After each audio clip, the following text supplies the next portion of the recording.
try this. Y'all good? We good? It's going to be bad audio today. Is this better? Is this better? What the actual? Try this. We good? We good or not? Somebody let me know if we good. Yes. Run it up. All right, yes. We good now, baby. We got mock drafts. We had the NFL. The free agency's already hit. The draft is hit. We got shit to talk about. Y'all want the draft guide. Draft guides are on their way. Y'all been drafting the best ball lineups. Best ball is here, baby. I got some tips because I've already done over 100 drafts. We've had some trades happen. We got crazy ass Brandon Ayuk going. Man, there's a whole lot of shit going on, but I'm back and I gotta catch y'all up on what I've been up to, man. Chat, what's good, y'all? Can you hear me? Chat, can y'all hear me, man? Chat, can y'all hear me? We good? We good, baby? It's your boy Justin Henry. And last season was a little bit different. I'm gonna talk today. I got a whole lot of shit I know we need to catch up on. Who y'all targeting in your drafts right now? There's already sleepers out there. Like I said, I've been doing these drafts. There's already a lot of sleepers out there, but I got a lot of shit that I got to catch up with you guys. So if you're here for the first time, hey, you can either make it the last time or you can hit the sub button and you'll see my face again. If you've been here sub for a while, you haven't seen my face and you're tired of seeing my face, you don't want fantasy advice this year, just hit that sub and we'll start fresh. For those who've been waiting for the God to get back, baby, it's time. So yes, we are in full swing. But here's what I've been up to.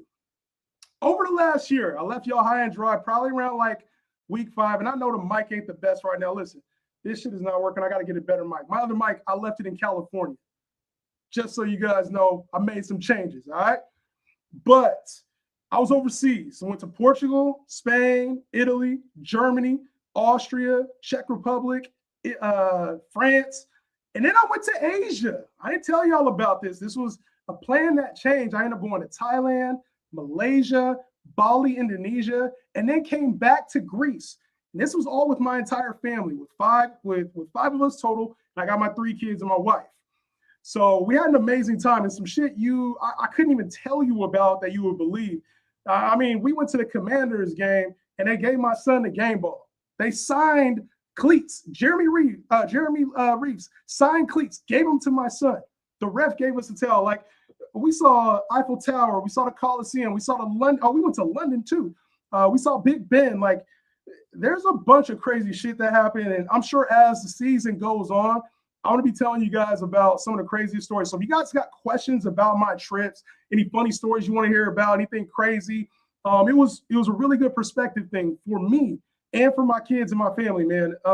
Had a chance to really enjoy and be thankful for where I'm at in my life and opportunities I've been afforded, not just being here in America, but then also to just in general in life. You know, you do content, you do a whole lot of other things, right? You have your regular life, but then when you're able to be transplanted to a whole other country, a whole different time zone, as you guys found out, whole different time zone, sometimes, man, you learn a lot. And so I've seen the highs and the highs and the lows of the lows. So it was an incredible journey. But if you guys want to hear anything, you know, some of my favorite countries, experiences, feel free to drop it. Thailand, if you've never been to Thailand or if you want to travel, Thailand is one of my favorite spots, man, ever. Thailand and Greece up there. Portugal is also, the people were so friendly overseas, man. And it made for bad, you know, as far as like fantasy football and like watching the games.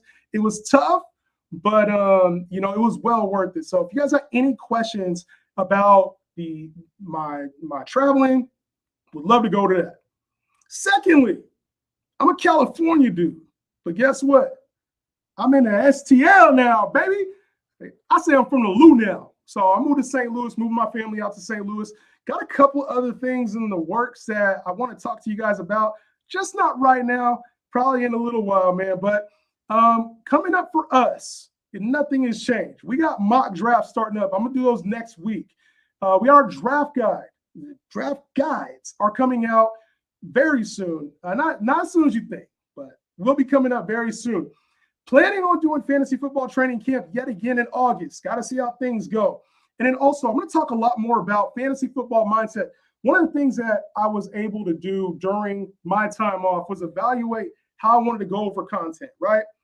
And I think one of the things about content, and it's so much like, take this player, don't take this player, you're wrong, you're right, I'm right, you're wrong. It doesn't give you insight as to like the positives and negatives of a player. Oftentimes it overemphasizes the reason why I'm right and you're wrong. Okay. And I don't want to do that anymore. I'm gonna start talking a lot more about what goes into a decision, so that way we can strategically build better lineups. Yes, they're going to cash. Yes, they're going to win, but also it's going to give you more pivot points within your draft and within the season to make smarter choices without being like, yo, Jahan, what player do you think? You're already going to know just based off of the mindset conversations that we have. So I'm going to kind of redirect this thing from who should I start and, who do I pick up? There will be some of that element, but I also want to give you the good and bad. I want to give you my take and then also give you the tools so that you can make those decisions. If I do ever take another 3-month, 5-month vacation, whatever the hell it is, if I'm going throughout parts of the season, I want you guys to be able to have that. So for real, I appreciate the ones who stuck around. I appreciate the ones who lean on the advice, and I got a lot more coming your way. All right. I got one more announcement too. I'm gonna hold on to this one though. But anybody in the chat love games? Like video games? Y'all love video games? Run it up if you like video games. You ever play like League of Legends or like Call of Duty, Counter-Strike, Valorant? You play any games? Anybody play games? Because I got some other shit coming your way too. Just so y'all know, all right? I'm gonna answer a couple questions and then I'm gonna get into my off-season thoughts. So if you guys got questions too about like NFL things, if you got questions about best ball, if you got rookie questions, now is the time. Okay, we got some Call of Duty. We got yes for the games. Yes, sir. The games is here, baby. Why am I seeing 50 Cent? This ain't 50 Cent. It's Jahan, baby. Jahan. Appreciate all the love too and all the support last year. You guys were in the comments asking where I'm at. That makes me feel, you know what I'm saying? Like I've done my part in this industry and to help you guys out as well, providing good advice. And that, I'm needed here. I knew it. I already know my purpose here, and I know I'm needed in this industry. But it also felt good for those who reached out, checked in on the journey, asked where Jahan was at. Like, for real, that meant a lot to me. So as we go through some of the NFL stuff, just know, man, I really appreciate it. And I'm going to try to replicate the love y'all showed even when I was gone. So he said, nice cam. This is just a little different. It's actually the same cam I've had, just a different setup. Hopefully it's going to be a little bit better. Unc, what you talking about? Say again, I'm about to listen to you. Oh, that was probably from when it was muted. My bad. You was in Thailand and Greece for a minute. I seen your posts in some of your videos. Yeah, Thailand, I was there for a month, and a month and a half, actually. And it was amazing. We went to Chiang Mai, went to Bangkok, and then we went to Phuket. And I'm telling you, like, if you've never been overseas, those are 3 completely different experiences. 1, you get the culture. 2, you kind of get the busyness of Thailand and street food and malls that are 12 feet high or 12 stories high. Technology out there is crazy. Like, Thailand was amazing. And Phuket's more like the beaches and touristy type shit. But the food's amazing. Everything's crazy price. Yeah, there's some lady boys around there, but your boy ain't fucking with them. And in Greece was a whole different journey as well. Like just going out, we went to Crete, we went to Athens. So seeing like the historical part in Athens, went to Naxos, Paros, and Milos, which are all islands on Greece. So I had an opportunity to go there with my family, and that was amazing, man. So appreciate you checking out the vids and shit, man. It was an incredible journey. Like I said, I can try to share with you guys, but it wouldn't even, it would take a long time, man. It's taking a long time for me to process even coming back and what that journey meant to me and my family. So thanks for asking. You never turned me in the wrong direction. Always been a winner since I followed 4 years ago. And this is why everybody's here. Obviously, the NFL the offseason has ramped up. And we're going to get mini camps coming up here soon. Training camp's going to be coming here soon. We got to start talking about it. Like I said, I've done over 100 best ball drafts already. So I have some players I'm already drafting. There's been a lot of change, though, especially like with the coordinators. There's just been a lot of change in general in the NFL landscape. But let me know, who are you guys asking about right now? Like, what players do you have the most questions about? We have the draft. I think there's going to be some several impact rookies here, more than we're thinking. I know everybody's going to go after the big names. Obviously Jeremiah Love's going to be atop the draft boards. But I think, we got Carnell Tate. Obviously, he's going to be, Jordan Tyson. These guys are all respectively going to be high draft picks in fantasy, but I think I got some sleepers in there that not a lot of people were talking about. Not a lot of people were talking about. We got some Madden players. Madden players. That's what's up. That's what's up. All right. You say you went to Pattaya? Hey, Pattaya is cool too. I've heard a lot of good things. I wish we would have got a chance to go there, but I heard like Pattaya is cool, man. I wish we'd have been able to take the trip over there. But Phuket, man, Phuket was amazing for what it was, and shit, things were up, man. For those who've been overseas, let me know what's your favorite place out of those countries either that I've been to, or make some recommendations on places that I should go. We miss you, man. I miss y'all too. Just to be honest with you guys, like I miss talking fantasy. I want to get into fantasy content, but like just catching up with you guys, honestly, like I've needed to do this. It's been a while since I've gone on the mic. It's been a while since I've gone live. And so I've needed this. I've been kind of craving this. And just know, last year on my picks, I was 52%. I just went back and did on the takes that were social media posts. Because we had a lot of takes even live, right? But on my takes, I was 52%. And that's a down year. That's a very bad year for me. Down year, 52%. The years before, I was like 67 or 66% plus 63%, right? So that's a down year for me. Just know, and I pray y'all stay with me. Just know I'm coming for revenge this year. No ifs, ands, or buts. I'm coming for revenge this year. This is going to be my best year in fantasy, and this is going to be your guys' best year in fantasy too. I promise you that. I'm all the way locked in. For 9 months, I was out the country, and I haven't been able to make fantasy content for the last like 8 months. Trust me. I've had a couple shows in between, but I am more locked in than I've ever been. Championships galore on the way. I promise y'all that. I promise y'all that. We're going to have a very, very good year this year. I promise. I am so ready for revenge, man. Who's your favorite NFL team? So, funny story, 49er fan, but I'm actually converted now to a Commanders fan because of what they did for me and my family out in when we were in Spain in Madrid. So I am now a Commanders fan. I still got love for the Niners, but I'm a Commanders fan. Let's get to it, baby. Let's get to it. Any more questions about personal stuff? Keep throwing those in. I'll get to them, but I want to get back to the football stuff too. A couple questions from you guys. Rome or Burden, who do you like at cost? So Luther Burden right now going like wide receiver 2-ish, wide receiver 3-ish. He's a wide receiver 24 ADP on best ball right now. So I know these numbers are going to be different for redraft, but he's wide receiver 24-ish. Rome is a couple rounds. He's like a round or two later. You get him at like wide receiver 29-ish. And I just think there's more upside with Rome. When you talk about DJ Moore leaving, yes, we know Luther Burden is the rookie, first-round pick, Ben Johnson's guy. But I think he has a cap. And I think what Rome showed earlier in the season is a little bit more predictable than what he showed towards the end when he was banged up. Now, you get him at cost rounds or two later, right? You get him in, Brian Thomas and Marv and Tate, Jordan Tyson. That's kind of the round where you can get, a guy like Rome. Burden, you got to take a little bit earlier. And I get the upside, but I think you're paying costs right now for Luther Burden, who, if all things hit and he's a 100-catch guy, call it 1,200 yards, he's still only a 6-touchdown guy. So he'd be a high upside wide receiver 2. A high floor wide receiver 2. But if Rome hits and he's the guy without DJ Moore there, he's the guy and they're feeding him targets, we're talking about Rome probably top 12 receiver. So I'm more excited about Rome. I just think that there's a bigger risk, right? When you go Burden, you're going to get the targets. So that's the cons here. You're going to get the targets. It's a floor play. And then when it comes to Rome, I think you do have an immense floor drop because he could also be 60 catches for 800 yards and 4 touchdowns.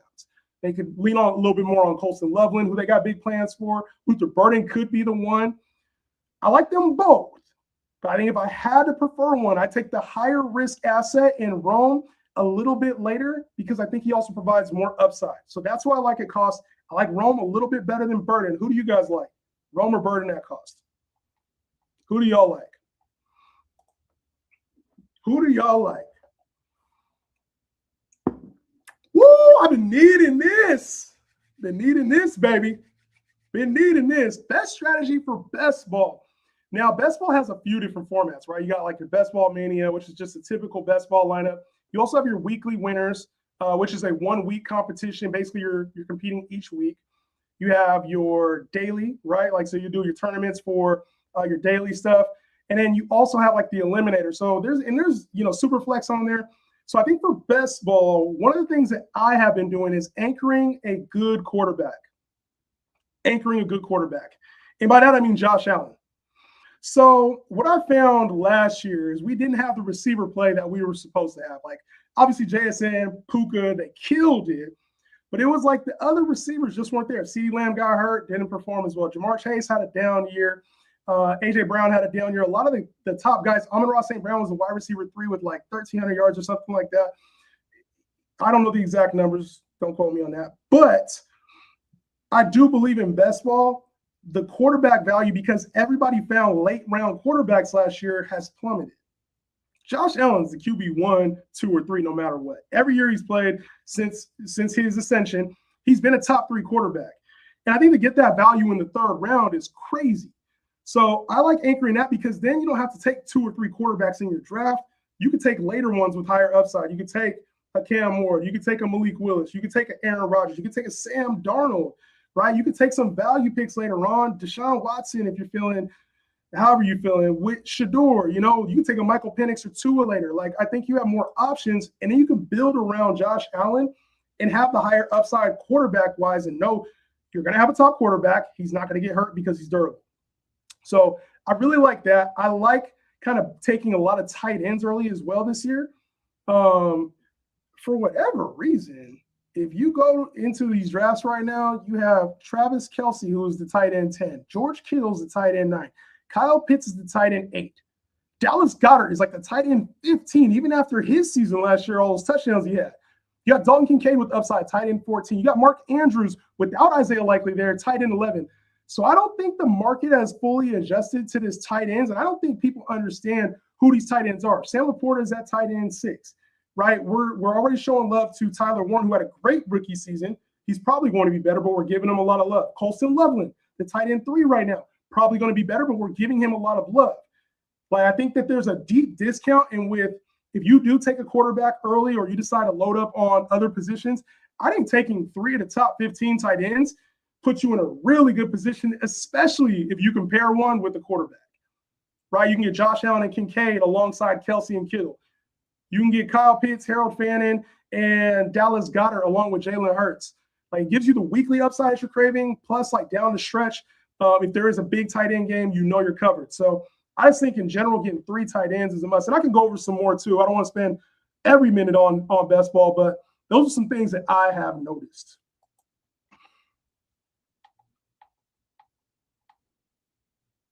Can't wait for the NCAA locks. I don't do NCAA. That's one thing I don't do. I don't do college. Don't do college. But actually, we moved out here to St. Louis, and you guys know my son Tyson, right? He's going to be playing at Jason Tatum's school called Chaminade. So I cannot wait for that to go, because we're going to be getting some NCAA looks there. So you guys will probably be seeing his name coming up very, very soon. Very soon. You guys will see his name. I've been keeping him off the radar, but Kanye East, man. I get Kanye, 50, Paul George. I'm me, Brad. I'm me, baby. Hey, if you guys got players too, I have a list of players to talk about, but if you guys got players, get it in now, because before I'm gonna start going on my rant here about certain players. All right, I'm gonna start going about certain players here pretty soon. Where's Brock, tight end, top 5? So Brock Bowers is the tight end 1 off of the board right now, and I think it's a good place. You get Clint Kubiak in there, who's going to use him as de facto wide receiver 1. You got Jalen Nailor, who I'll talk about here in a minute. Jalen Nailor is the wide receiver 1 right now for this team. You also got Trey Tucker. So I think Brock Bowers is going to have an amazing season. Remember, he was doing well. He got hurt, and then he finished strong. So I think there's room for Brock Bowers to be consistent throughout this entire season. I'm excited for Brock Bowers. If I can get him at the back of the 2nd round, or sometimes he slips to the top of the 3rd, I think it's amazing value for Brock Bowers. So I'm in on Brock Bowers where he's going right now. I do think that there might be limitations if it's Kirk Cousins or if it's Fernando Mendoza. I think that matters. I would like to see Mendoza take over because he has more live arm. I think Kirk will have those big games, or we saw him with Kyle Pitts last year. So I think whoever steps in, it's going to be fine. I would just rather see him with Mendoza, little liver arm, and I want to see Mendoza a little bit earlier. But Good question there. I think Brock for sure. He's going to be a top. That's easily. He should be going as a top 2 tight end. I like McBride this year, but I got a few questions about new offense in there. Are they going to go a little more towards Marv? Are they going to be heavy run with Jeremiah Love? I have a few questions about McBride, even after a record-breaking season, but I still like McBride for where he's going to. Any mocks coming soon? Absolutely, there are mocks coming soon. I think we can get into that like ASAP. So next week, I really want to start getting into mocks probably at least once a week. So if you have not mocked with us before, the best place to go is to the Discord. Shout out to the Discord as well. Got a great group of guys in there. I think we have almost like 400 people in there.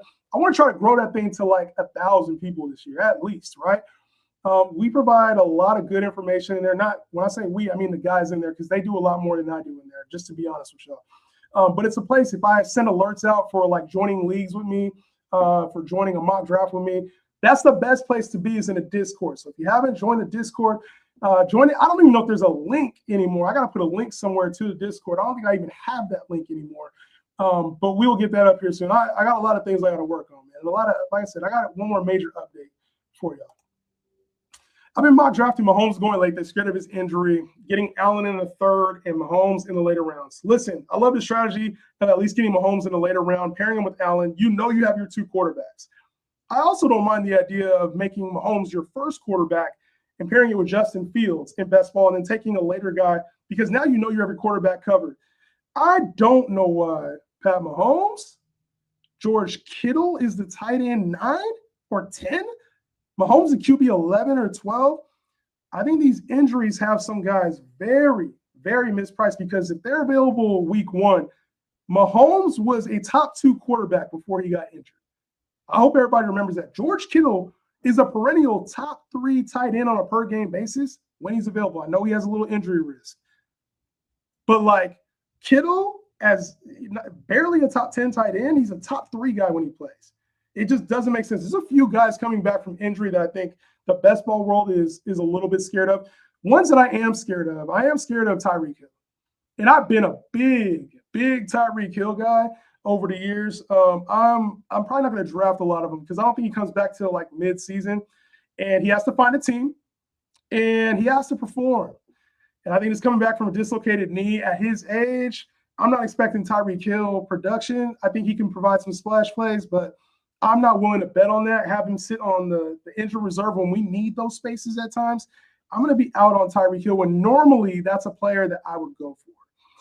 Alvin Kamara, a player that's not hurt, but I think is getting disrespected, because I don't see this as a one-back system where Travis Etienne gets all the work. I think we're going to be seeing both backs heavily involved. In worst-case scenario, he gets traded to another team who needs him. I think Alvin Kamara, he's going like RB 70, 80-ish. After dealing with injuries and things in his career, I think he's going to be a great number 2 back, which it should have some flex appeal, in my opinion, especially with him and being involved in the passing game. And then another player that's coming off injury, had one more for you. I just lost it. Had one more for you before I went to Kamara.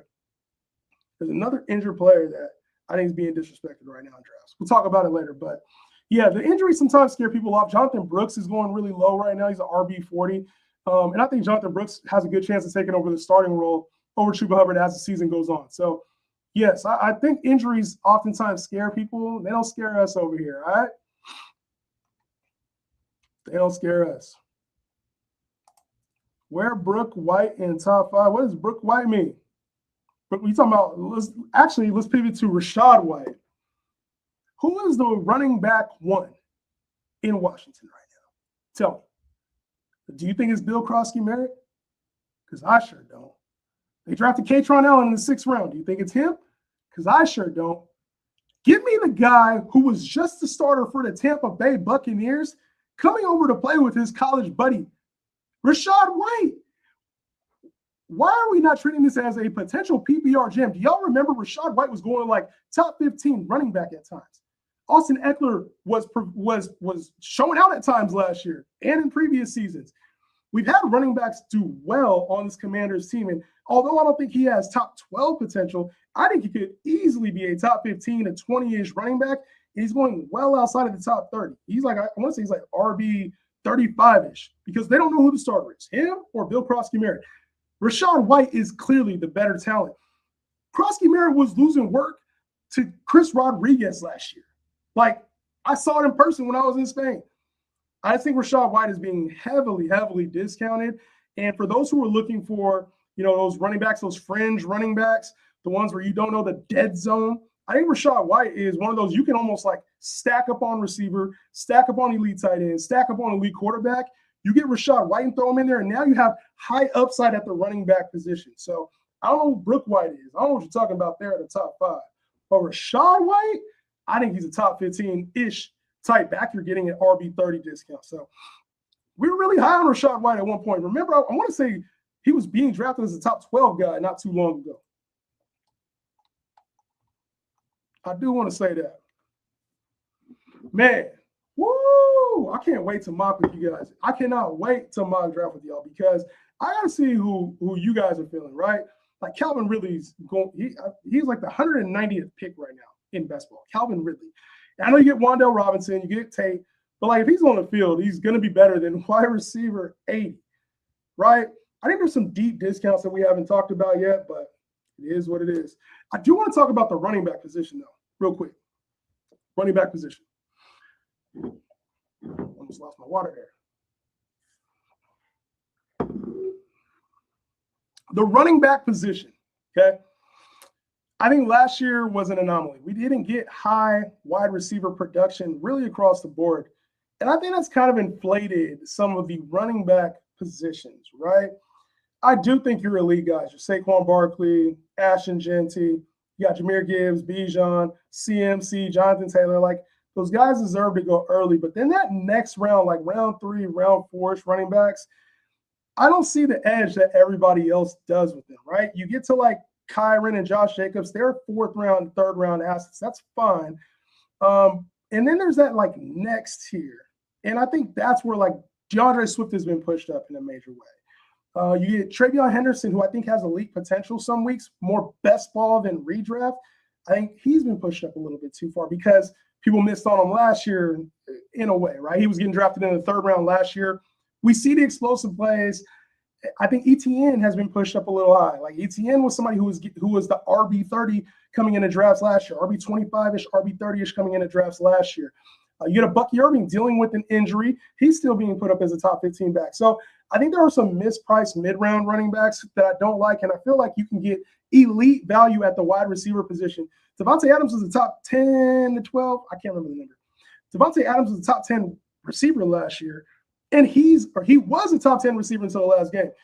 He's going outside of the top 15 wide receivers. It doesn't make sense. Terry McLaurin, he's going outside of the top 20 receivers, which doesn't make sense to me. Jaden Daniels was hurt last year.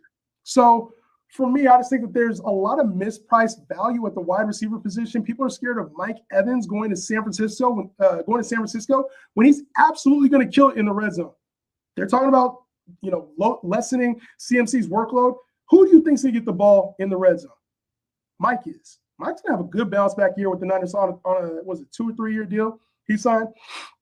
I think in general, there are a lot of mispriced wide receivers. DJ Moore is going like wide receiver 20 right now. There's some elite value. And I also think that there's room for some guys to move up, right? Like wide receiver 12-ish is Devontae Smith right now. Maybe he's even a little lower than that.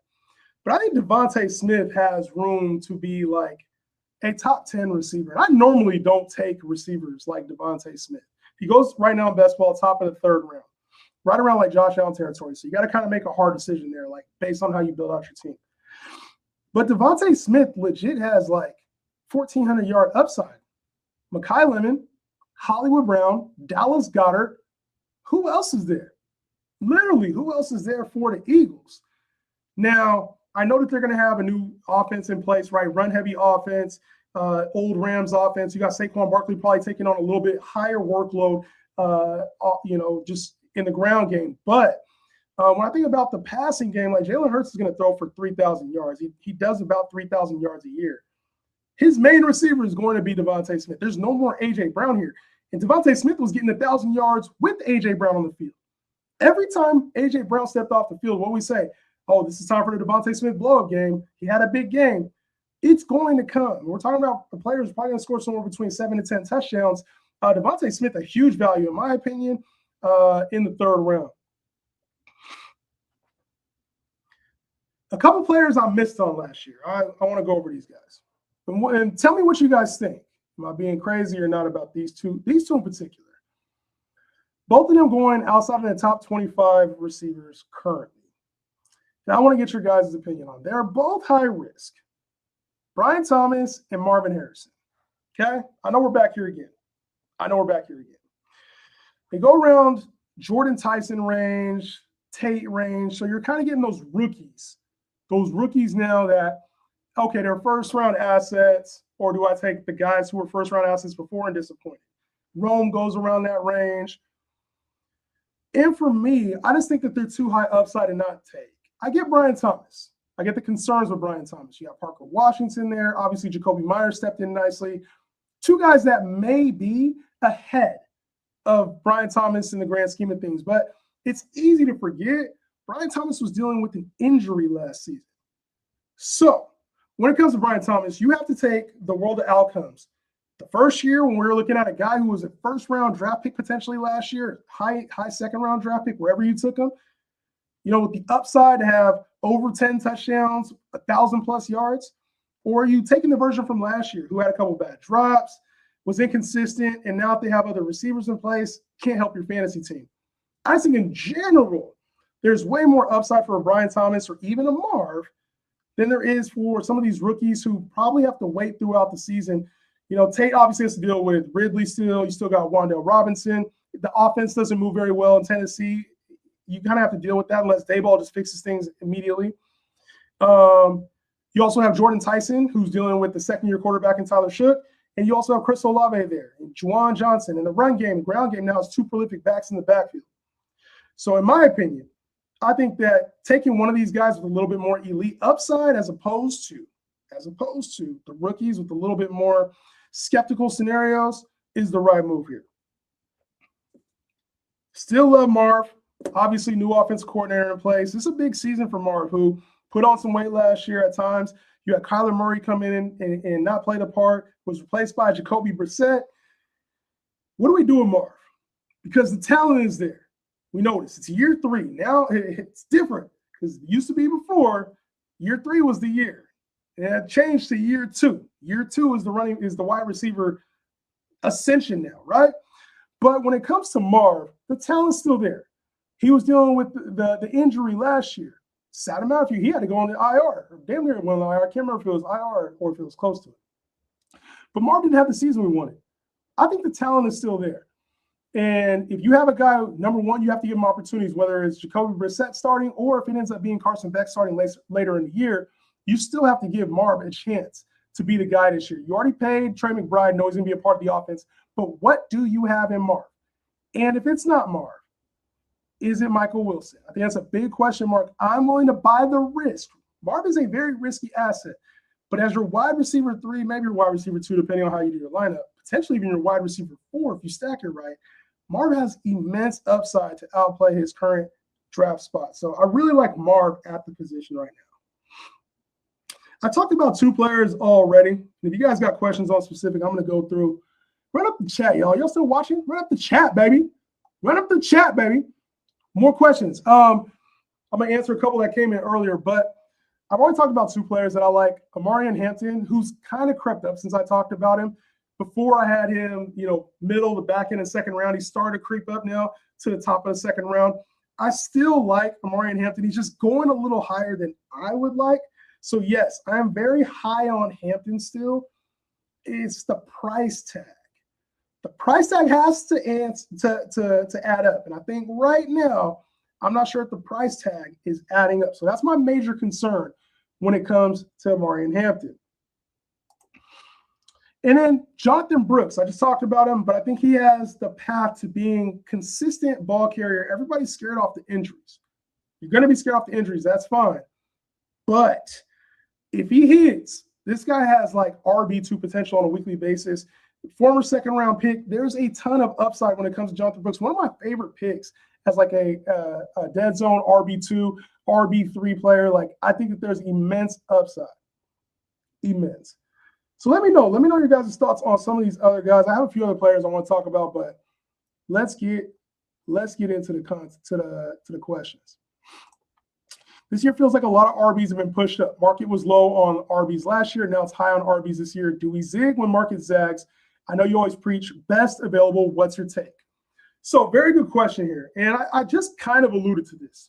But yes, I think the market value on running backs this is high as it's been in years. Typically there's, you find 7 receivers in the top 12. It's not like that this year. And I think there is a zig when you zag type point, but you have to find the right running backs in the right scenarios. So for instance, if you go receiver early, right? Say you take Ja'Marr Chase, come back in the next round, you take A.J. Brown, come back in the next round, you get Devontae Smith. Next round, you decide, hey, I'm going to pair up Jalen Hurts. It's a little early, I know. Just say, next round, I'm going to take Joe Burrow. Okay, I'm going to take Joe Burrow in the 4th.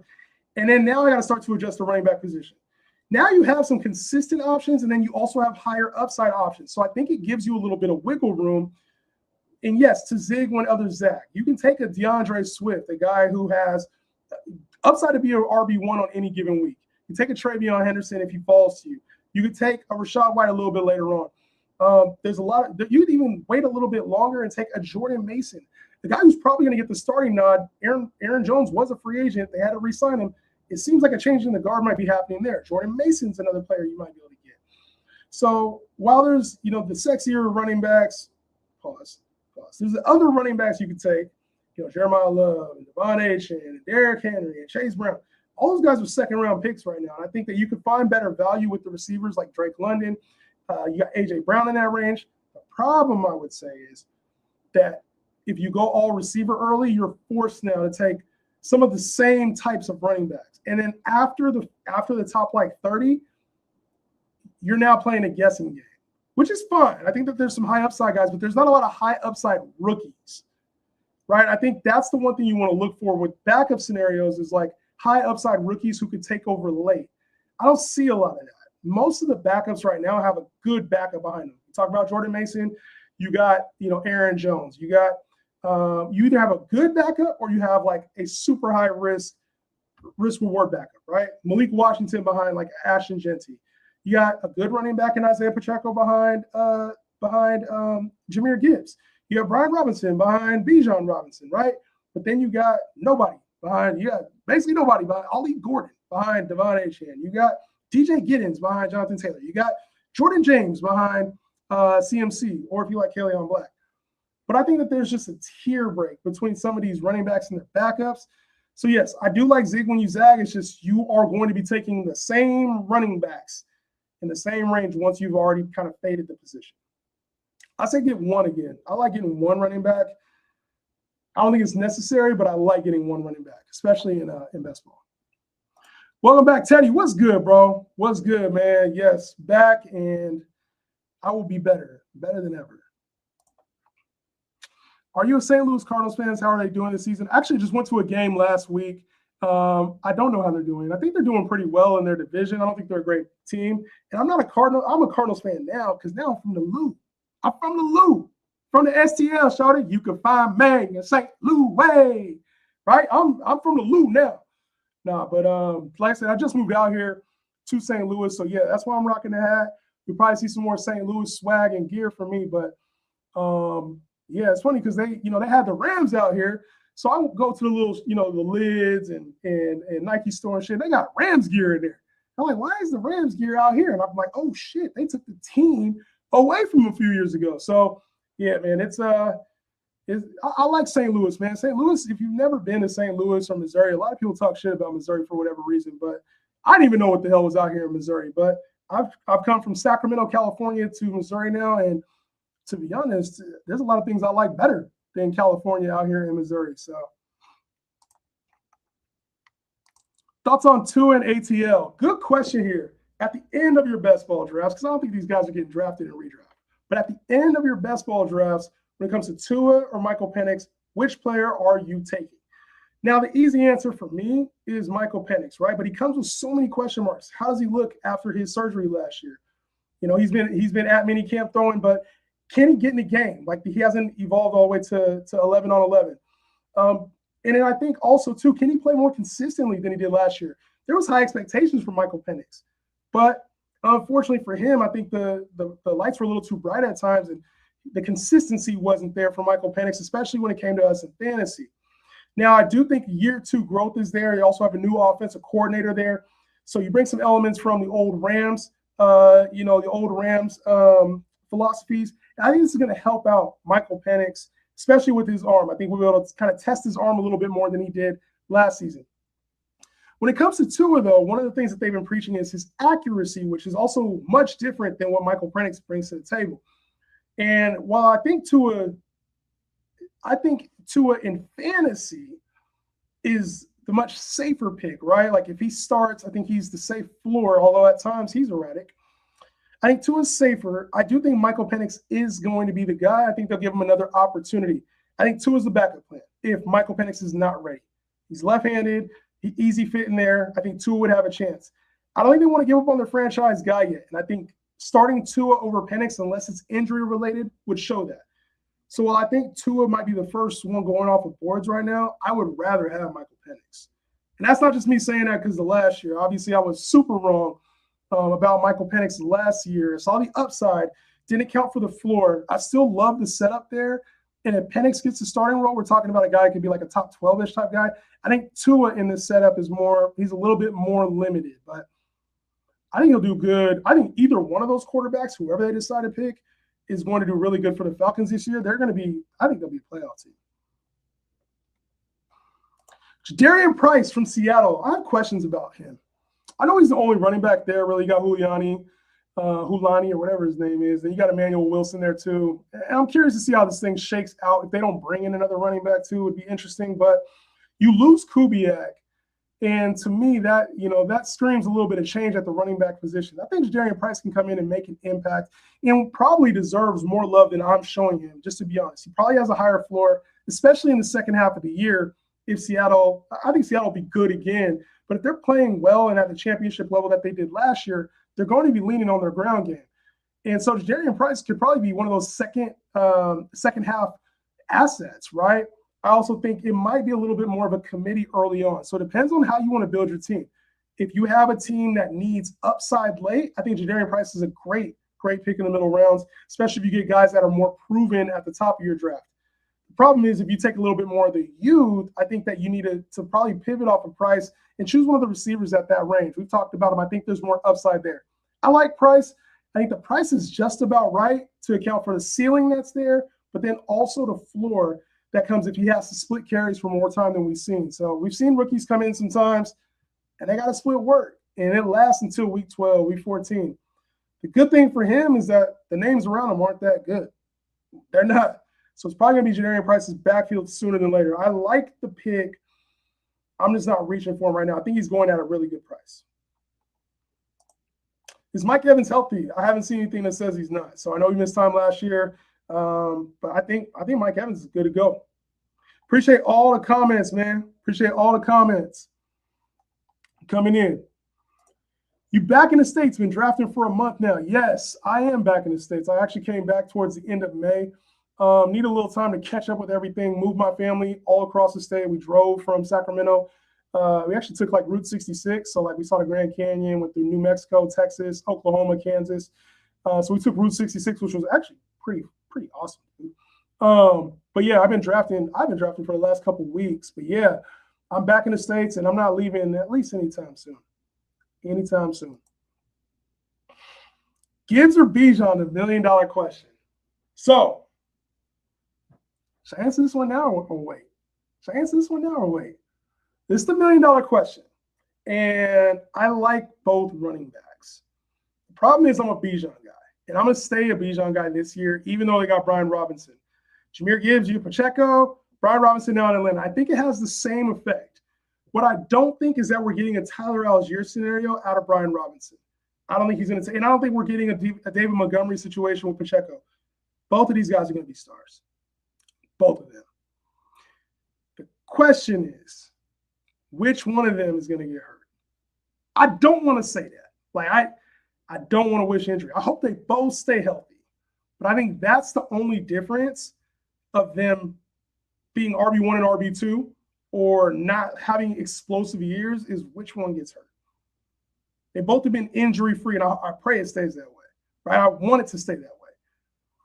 But that's the one question mark when it comes to the running back position. We often see it because they're heavily utilized.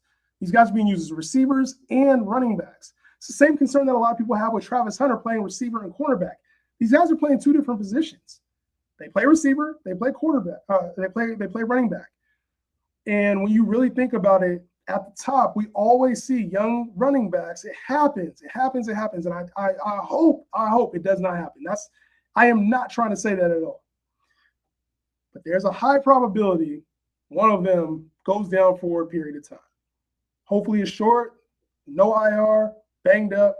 But I think that's the major question for me. I'm taking Bijan ahead of Gibbs, and it's not injury related. It's just I think he has more upside. I think he's in an offense where they're going to start building things around him.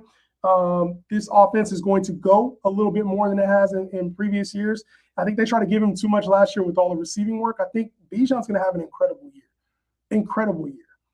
I think Jahmyr Gibbs is as well. And he is a big part of the offense, but they have a lot of other big playmakers on that team. You got J-Mo, first-round pick, obviously making a name for himself. You got Amon-Ra St. Brown, who has been their cog.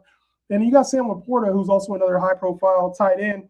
Now you also have Isaiah Pacheco. I just feel like that scenario isn't set up the same as like Bijan, where it's really him, Drake London, and Kyle Pitts. That's it. They take another mouth out of there to feed. I think we have a better scenario with Bijan. So I got Bijan. I think it's going to be very close. I think both of them have amazing years. I would rather have Bijan. In best ball drafts, though, if I get the number one pick, I just take Gibbs. Take Gibbs. That way, if I get the number two pick, I take Bijan, just depending on how I'm feeling that day. There's been a couple times I took Bijan one, but that's where I'm at. I think they're interchangeable. I think really the right answer is going to be which one avoids injury. And I think they both have incredible years. So happy to see you on live. Yes, I'm glad to be back, mama. What's happening? What's happening, man? I've liked going wide receiver early, then going Cam Scat for RB1 and 2. So you're talking about running backs coming off of injury or players coming off of injury. I'm avoiding the hell out of Cam Scatterbo. Like, avoiding. I'm not drafting him at all. No, sir. Not at all. I love you get Jim Harbaugh in there, and I think that offense is going to change. What I don't like is running backs coming off of major injuries like that and banking on them to be like RB1s for me. I'm not. You got Tyrone Tracy there, who played well at the end of the year once Scatterbo got hurt. There's also talks that they might go get another running back. And Scatterbo's got to be ready for week one. I think it's a big risk to take that he's even ready for week one. So if you're just banking on like the later half of the year, maybe he has some upside, but he wasn't really impressive to me at all. Just to be honest, like even last year, he scored some touchdowns. He had like 2 or 3 really big games.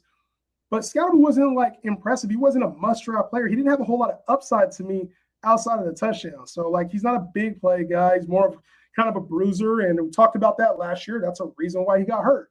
There's a word for that we use on this channel. For running backs, they got to work really hard for their yards. I don't think he had 4 yards of carry last year, if I'm not mistaken, like 3.8. There's a word for that. We've talked about it here on this page. I'll let y'all say it in the chat. And I really like Bashaw, though. I really like Bashaw Tootin this year. Really do. Really like Bashaw Tootin. I think he's good value right now. Going outside, I think he's just outside the top 25 running backs. I think he's immense value right now if there's another player I don't like in that range. Good looks on calling out Scat. I'll avoid now. Yeah, he's a player I'm avoiding. I just think that there's better picks around that same area. You can get him or DeAndre Swift. I'm taking DeAndre Swift every time. Like, it doesn't make sense, in my opinion, to take Cam Scatterbo. Now, I get if he hits in the second half or he's fully healthy or the team fully embraces him in that Derrick Henry type role, then maybe I miss on that, right? But give me DeAndre Swift, who has that same upside in a more prolific offense and has proven it. Really just Kyle Monangai behind him. Give me Swift all day at that same price tag over Scatterbo. I might even take Jadarian Price over Cam Scatterbo in that same. Not might, I would. I would take him over Scatterbo at that same price. Have you catched up with Tyler and P? I have caught up with both of them, surprisingly, actually, since I've been back. So, yes, some things in the works with one of them, not both of them. Maybe both, but more than likely one of them you'll see back on here for sure. The other one, I'm not sure yet. Oh, my days. He's so back. It is. Cade, what's good, bro? How you living, man? Chat's going to be open. Just so you know, a few things have changed. Cade, bro, appreciate you holding it down in the Discord, man. Always showing love. You know what I'm saying? We back, though. We back. But a few things. If you haven't checked out the Discord, Cade and gang taking over there, man. We're going to get that thing up and running. But also, Discord is going to be where I drop the mock draft link. So make sure you guys go head over there. I don't even have a link. If you guys got a link to join the Discord, somebody drop in the chat. I don't even know if we have that ability. I'll get it up in the next episode when we actually start the mock drafts. But yes, we back in full effect, baby. How you been, Kay? How you been, man? How y'all feel about Judkins? I think he's going to have a good year. Now, I do think Judkins will have a good year. I just don't like the tag. Honestly, he's kind of 1,008. I just don't really see a whole lot extra for him, especially if the offense ain't moving, depending on who they choose at quarterback. So I think if you get Deshaun in there, Shedeur in there, it's going to be a lot of what we saw last year, which was a really good season for Judkins. I just don't really see the upside of like top 12-ish. Maybe I'm wrong on that, and maybe he can provide more. I just don't personally see it, especially if that defense isn't what it was with Myles Garrett. Teams going to be throwing a lot more. So that's my only concern with Judkins is like last year the defense was able to hold teams down. I'm just not sure that Judkins is going to be worth the pick right now. I want to say he's going like top 20-ish, coming off the injury too. So, Jay Hen, Pashini, what's good? What's good? Thoughts on Downs, Loveland, tight end 1? Picked them up in the Discord Dynasty League. Interesting opportunity for Josh Downs. I'll get to Colston Loveland in a second, but interesting opportunity for Josh Downs.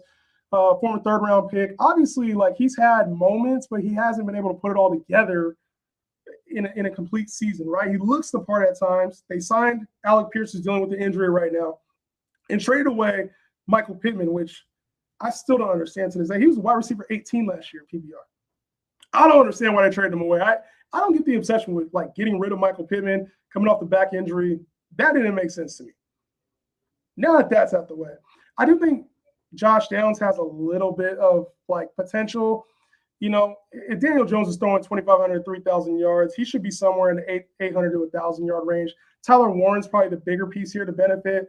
And then Alec Pierce, of course, now turns from like a dart throw receiver to a high upside weekly wide receiver 3/4. But I think Josh Downs is like a flex play. I just don't see a whole lot of big games from him. He'll probably have a few chunk plays and, games where that's really what his stats can depend on is, does he have a high volume game or does he complete the pass downfield? So I'm just not in a rush to go get Josh Downs, but for Dynasty, I think he's a good flex option. I can see that team bringing in a receiver next year. So don't love it, but I think if he has a good year this season, I'd be looking to sell before offseason hits and the draft hits next year. And as far as Colston Loveland, a lot of talk about Colston Loveland and his potential in this offense. Now, Ben Johnson has been on record saying they're getting him more looks. His route tree is going to open up, which is great. And DJ Moore is gone as well. So the problem with Colston Loveland, I love him as your tight end 1 in Dynasty. Problem with Colston Loveland is now he's the tight end 3 off the board. You don't get the discount anymore. And I know the excitement was there towards the end of last season, but like, he's going to have an amazing year in order for it to pan out. So I get the excitement about Loveland. I think in Dynasty, it's a great pickup. I think he has long-term potential. But remember where we were at with like Sam Laporta. Remember where we were at with Dalton Kincaid at times. Like just crowning these guys a little bit before they get there. I like Loveland. I think he has the potential. But that is the one concern that I have. That's a big concern that I have. All right, man, to drop a hot take. A hot take.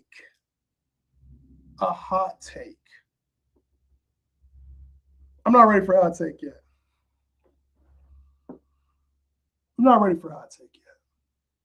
I got one for you. I think Keon Coleman approaches wide receiver 3 range at some point this year. Missed on him last year, but they like him there in Buffalo. And you get a DJ Moore, somebody who can take attention away. You got Kincaid, you got Khalil Shakir, who are, chain movers, nothing special. I think Keon Coleman's playing with something to prove. So I think Keon Coleman has fell into undraftable. I like Keon Coleman this year, man. Hot take, I think he's a wide receiver 3 by the end of the year. That's just a hot take. All in on Loveland. I ain't mad at you, Pacini. You think he's generational? I don't see generational. Bowers is generational. I don't even know if McBride has been generational. We'll see if he continues. If it happens again this year, he's generational. I think Loveland, that's a hard word to throw around about Colston Loveland. If you believe it, though, this will be the year. This was the year to get him, for sure. For sure. This is where I have the biggest issue right here. He's going ahead of Kittle, Kelsey, Andrews, Pitts. Pitts was the tight end too last year. Levels, he's just going high, man. He's just going super high. Parker Washington, top 15. I do not see top 15 for Parker Washington. Hell no. Parker Washington is going to be the wide receiver 3 on this team. They just paid Myers. You already invested in Brian Thomas. I haven't talked about this. Okay, you ready for bold? Trevor Lawrence finishes as QB1 this year. That's bold. I think Trevor Lawrence, I really like Josh Allen, obviously, at the spot. I think he's the safest. I think Drake May is probably going to be QB2-ish, QB3-ish. I really like Drake May this year. I think Lamar Jackson, he has the upside to do it. But if there's one quarterback who I believe is going to ascend into the top 3 for sure, it's Trevor Lawrence. And I think he has one of the best years ever that we see. One of the best years for him. Well, for him. I don't want to get too crazy. One of the best years we see from him. The receiving core is there. Bayshaw Tootin, running back, isn't great, right? Is a pass catching back at times. He's not a great running back. They just re-signed Brenton Strange. Hot take. This is super hot, and this isn't going up on the page. This is just for y'all. I think Trevor Lawrence can finish as a QB1 this year. Top 3 for sure. I think Trevor Lawrence is in for a crazy year, bro.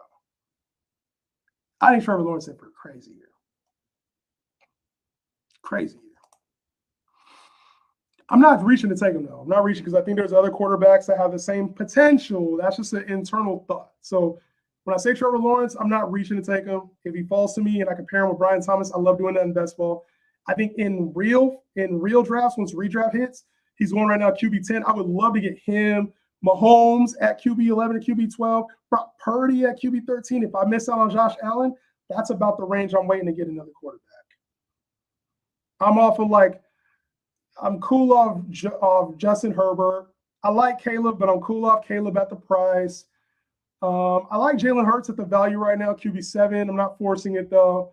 I don't like Joe Burrow at his current price tag. Somebody else in that range that I can't think of off the top. Drake May, I like Drake May at his price tag. So it's about where I'm at with some of the QBs. What's good, OG? Good to see you pop up on the YouTube. What you think on the consensus? Top 5 for this year. Who's your top 5? Top 5 for this year. I think there's a clear 3. You got Gibbs, Bijan, Chase. The next 6 players I think are interchangeable.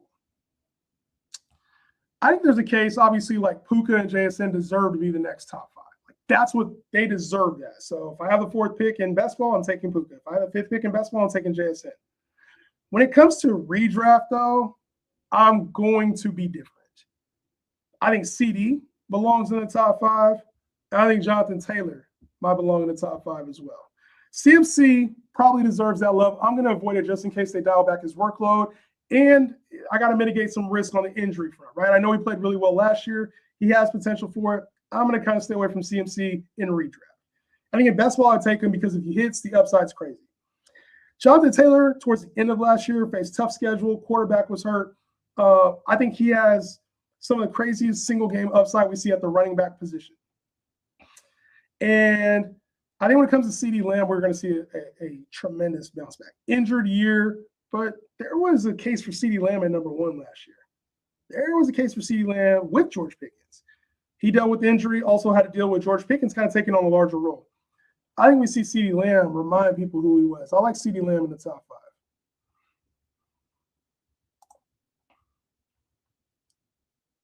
Thoughts on your boy Marvin Harrison? I talked about him a little earlier. I think he's a crazy value in the 6th round. And yes, for Dynasty, I think Marv's a great value right now.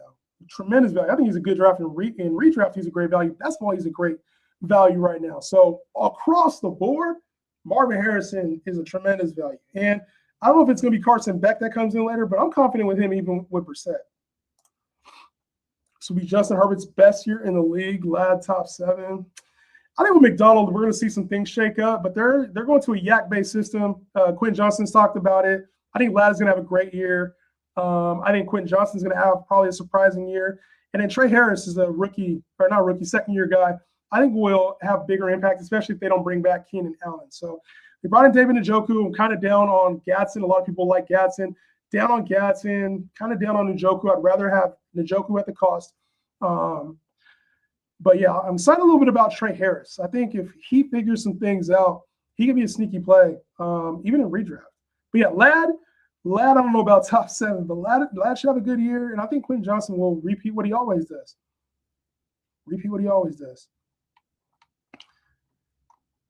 Somebody asked me if I could sing a song. You can find me in St. Louis. Until next time, y'all.